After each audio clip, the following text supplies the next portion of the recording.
करो। जिला कलेक्टर महोदय होश में आओ, होश में आओ, होश में आओ, छिंदवाड़ा के सांसद होश में आओ, होश में आओ, होश में आओ। सम्मानीय साथियों, सबसे पहली मांग कि छिंदवाड़ा जिले के अंदर धड़ल्ले से आदिवासियों की जमीन गैर आदिवासी को कन्वर्ट हो रही है।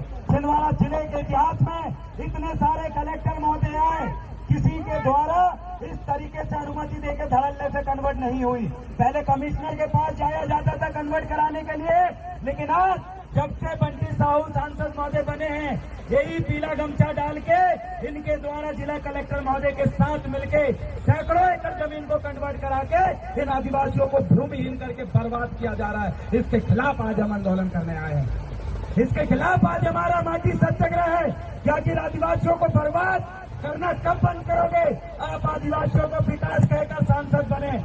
आप यहाँ छिंदवाड़ा जिले के कलेक्टर महोदय, आपके ऊपर सैकड़ों आरोप लगे हैं, लेकिन हम निवेदन करते हैं छिंदवाड़ा जिले का ये जो 45% से ज्यादा आदिवासी आपसे निवेदन करता है, अगर आदिवासियों की जमीन कन्वर्ट कराना आपने बंद नहीं करवाया तो छिंदवाड़ा जिला के अंदर कलेक्टर हटाओ, छिंदवाड़ा बचाओ, कलेक्टर हटाओ, यही नारा हम बुलंद करेंगे और मजबूरन आपके ऊपर ये आरोप लगाना पड़ेगा। आप ईमानदार हैं, आप प्रशासनिक अधिकारी हैं, आपने मेहनत से पढ़ाई करके कलेक्टर बने हो, लेकिन हमारे हक का खाना अगर आपके द्वारा अगर छीना जाएगा, हमारे खिलाफ चंद रुपयों के खातिर अगर ऐसा निर्णय चंद नेताओं के चक्कर में कहने पे अगर लिया जाएगा, आदिवासी समाप्त नहीं बैठेगा, बिल्कुल भी नहीं। दूसरा, यहाँ जो पीड़ित लोग आए हैं, ST SC OBC सामान्य वर्ग, धार्मिक अल्पसंख्यक, हर एक भाई कह रहा है कि मैं अपनी जमीन नहीं देना चाहता, अपनी जमीन का एक टुकड़ा नहीं देना चाहता, उसके बावजूद भी बांध क्यों बनाया जा रहा है?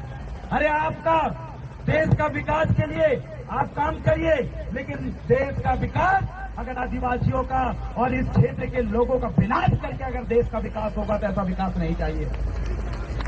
आप हमें कह सकते हैं विकास विरोधी, अगर गांव के लोग डूब क्षेत्र के जो पीड़ित लोगों की जमीन अगर आप छीन के कहोगे कि तुम विकास का विरोध कर रहे हो, तो मैं करूंगा इस विकास का विरोध, क्योंकि इन्हीं लोगों का ना आपने मुआवजा की बात करे, ना इनसे जमीन दोगे नहीं दोगे, कोई रजामंदी नहीं लिया और आप सीधा जमीन ले लोगे, ऐसा संभव नहीं है। इस देश में जनता का शासन है, लोकतंत्र डेमोक्रेसी है, और जब डेमोक्रेसी और जनता का शासन है तो जनता की रजामंदी से ही आप जमीन ले सकते हो। अगर आप जबरन छीनने की कोशिश करोगे तो आपकी जेलों में, आपके थाना में जगह कम पड़ जाएगी। ये छिंदवाड़ा जिले के 45 लाख से ज्यादा लोग सड़कों में उतर के आंदोलन करेंगे। 45 तो 4.5 लाख से ज्यादा आदिवासी आएंगे और छिंदवाड़ा जिले की जनता आएगी। अगली चीजें, ये जो कोयला निकाला जा रहा है, छिंदवाड़ा जिले के मजदूरी कर रहे हैं दुकानों में 200 300 रुपए में मजदूर, उत्तर प्रदेश और बिहार के मजदूर लाया जाता है और 800 900 और 1100 रुपए दिन के हिसाब से कोयलांचल क्षेत्र में आप उनको नौकरी दे रहे हो, और छिंदवाड़ा के जो मजदूर है उनको नौकरी कम मिलेगी। भाई, एक भूमाफियाओं का, कोयलांचल क्षेत्र के जो ठेकेदारों का और यहाँ के नेताओं की मनमानी नहीं चलेगी। 1 इंच भी जमीन नहीं देंगे। ये पहला आंदोलन है, पहला चरण है।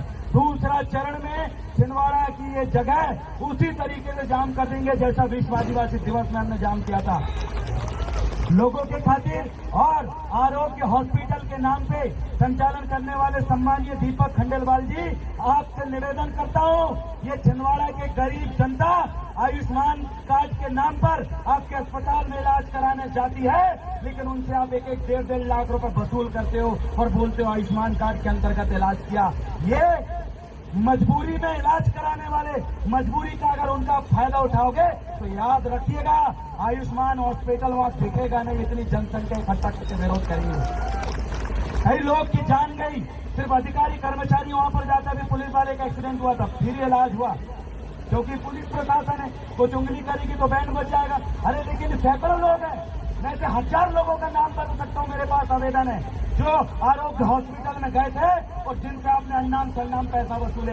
याद रखिएगा, चाहे उस हॉस्पिटल को संचालक महोदय, आप चाहे सांसद महोदय के साथ मिलजुल के गठजोड़ के चला लेना हॉस्पिटल, लेकिन छिंदवाड़ा की जनता अगर विफलानी ना तो ना सांसद दिखेगा ना वो अस्पताल दिखेगी। ये चीज याद रखना, क्योंकि इन्हीं के भरोसे आप सांसद बने हो और इन्हीं के भरोसे वो हॉस्पिटल चल रहा है।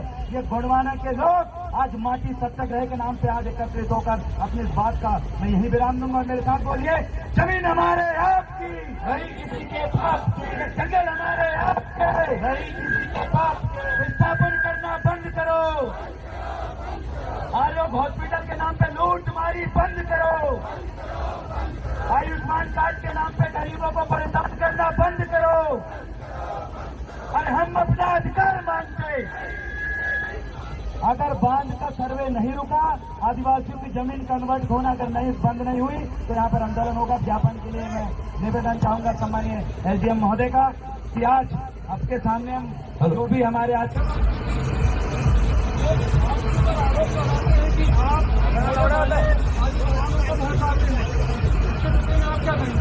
अगर जमीन बचाने की लड़ाई लड़ना, हॉस्पिटल में हो रहे करप्शन और भ्रष्टाचार को रोकना और यहाँ के शोषित पीड़ों की आवाज बनना अगर भड़काना होता है तो ये पूरी जनता जनार्दन यही भड़काने का काम करेगी। शासन प्रशासन को अगर लगता है कि भड़काने का काम है तो जारी रखेंगे, क्योंकि ये जमीन की लड़ाई है, ये माटी सत्याग्रह है और इस माटी सत्याग्रह में अगर कुर्बानी देना पड़े तो सैकड़ों युवा कुर्बानी देने के लिए भी तैयार है, लेकिन जमीन का एक हिस्सा हम डूबने नहीं देंगे, छूने नहीं देंगे। अरे साइड में रहना। हाँ, यही चीजें जिला प्रशासन को और मध्य प्रदेश शासन को यही लगता है कि गांव का विकास हो रहा है। कहना चाहता हूं माननीय कलेक्टर महोदय और संबंधित अधिकारी गांव में जाके भी तो पूछिए कि जो जमीन आपकी ले रहे हैं क्या वाकई आपका विकास है। अरे मुआवजा मिलने के बाद जब पैसा मिलता है तो जमीन का रेट तेज हो जाता है, जमीन नहीं खरीद पा रहे हैं। कई किसान के भाई बहन बंटवारा में जो जमीन थी उसका मुआवजा मिला, भाई बहन बंटवारा पूरी जमीन चली गई। कई किसान ऐसे हैं इनको 30 कंपनियां डबल पैसे करने के नाम पे लूट के खा गई। कई किसान ऐसे जिसने दारू पी के पूरे पैसे उजाड़ दिया। अरे कौन सा विकास, ये बांध बना के और जमीन छीन के सिर्फ किसानों का इसमें विनाश हुआ है और जो विनाश लगातार हो रहा है इसी के खिलाफ आज हम धरना कर रहे हैं।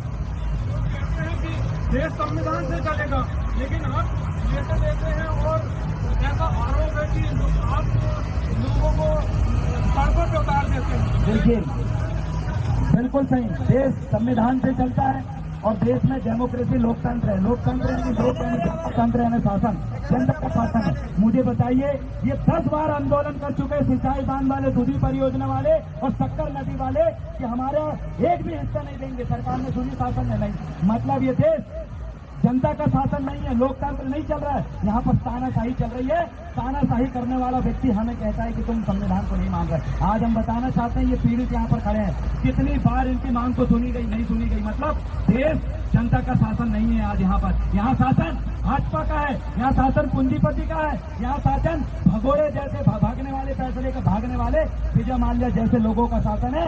यहाँ शासन धर्म के नाम पे लड़ाने वालों का है, यहाँ शासन लोगों की जमीन छीनने वाले भूमाफिया का शासन है। लेकिन यहाँ जनता का शासन लाने के लिए हम सड़कों पे लेकर विधानसभा और संसद तक लड़ने के लिए तैयार हैं। आपके साथ जनता है। देखिए जनता जनार्दन आज यहाँ पर खड़ी है।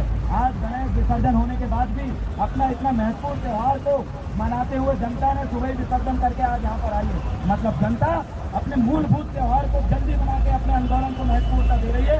इसका मतलब जनता जनार्दन पूरी साथ है और दूर क्षेत्र में पूरे लोग हमारे साथ आंदोलन कर रहे हैं। अब शहर की बात है, इसलिए इनके पास पैसे नहीं है कि तो गाड़ी और बस भरा के आए जैसा मुख्यमंत्री और बाकी नेता लेके आते हैं। ये बिना पैसे वाले लोग हैं, दाना पानी बेच के यहाँ तक पहुँचते हैं। मैं और पूरा तमाम लोग कह रहे हैं कि आप राजनीति कर रहे हैं इसको लेकर। मेरा ये मानना है, अगर आरोग्य हॉस्पिटल जैसे हॉस्पिटल की